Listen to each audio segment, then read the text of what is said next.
Hello everybody, this is Ricardo and welcome to more retro gaming on the Atari ST. In my box of discs from up the attic, after all these years, I found Return of the Jedi, and the disc still works after all this time. This is a slightly different game from the other Star Wars games we saw of the era, which were more vector graphic and wireframe games, a more pictorial game. A long way away from what the film looked like, granted, but this type of graphics, I think, lends itself to a younger audience. Different methods and different modes. The AT-AT scrolling assault, where you would dodge logs and other projectiles, but still looking true to what the arcade game of the time looked like. You also take control of the Millennium Falcon, flying through the Death Star's 2 superstructure. And then, after that, after very flitting back and forth, you can take control of the Millennium Falcon and X-Wings in an assault on Star Destroyers and TIE Fighters. So let's get this game loaded up. So look, straight away you've got a bit of artwork that depicts the Return of the Jedi. You've got all the action there, Luke Skywalker, Darth Vader, although they don't actually appear in the game, AT-AT, Star Destroyers, speeder bikes, and a half-built Death Star. All good stuff. And quintessential Return of the Jedi. So the graphics very indicative of the time, and 3 levels of difficulty. We're going to go for easy because, hey, why not? This is a demonstration after all. Bit of sampling there now of Darth Vader, and here we are on the speeder bikes. But Star Wars Return of the Jedi, right, is a 1984 arcade game by Atari, and the follow-ups, like we said, the other Star Wars games and The Empire Strikes Back, which were vector graphics as opposed to what we're seeing now, which is raster graphics.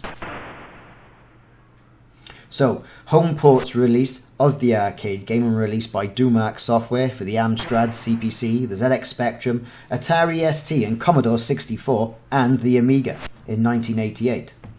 So the player, as you can see, takes control of 3 different vehicles in stages based upon some scenes of the Return of the Jedi film.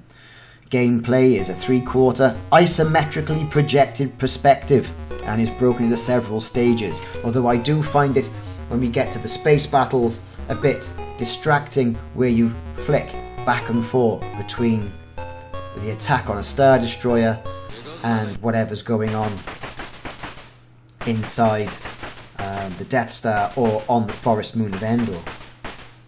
In the first stage, as we've seen, you're on a speeder bike in the Ewok village. This stage sees you as the Millennium Falcon, the pilot of the Millennium Falcon, off to destroy the second Death Star, flying through the superstructure, dodging and shooting TIE Fighters as you go, and then to finally shoot the reactor, which I failed to do on this attempt. The next level then returns you to the speeder bike, and the speeder bike action, whereas you go through the motions again. As you can see, the game is loading. Here we are, level 2, back on those speeder bikes, a little bit quicker this time as well.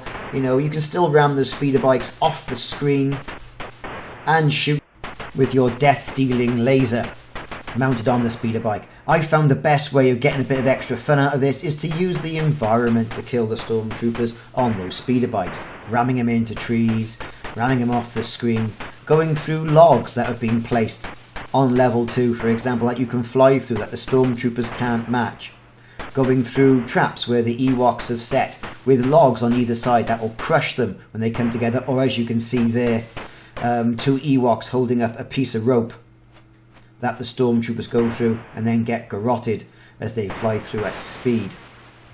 Obviously, try and avoid crashing into trees, as that would be hazardous for your health.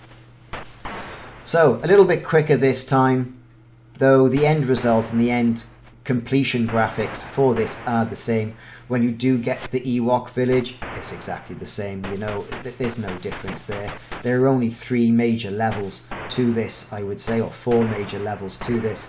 And you know, it's a bit uninspiring, and I think the other Star Wars games with the vector graphics were indeed better, this being raster based. So we've gotten to the end and the Ewok village, and the bonus for phase 1 was 10,000. 10,000 points, 10,000 Ewoks, 10,000 what? Just 10,000. There you go. Now it takes us on to, as I mentioned, the AT-ST level, where you can shoot or dodge the logs that are thrown down towards your AT-ST.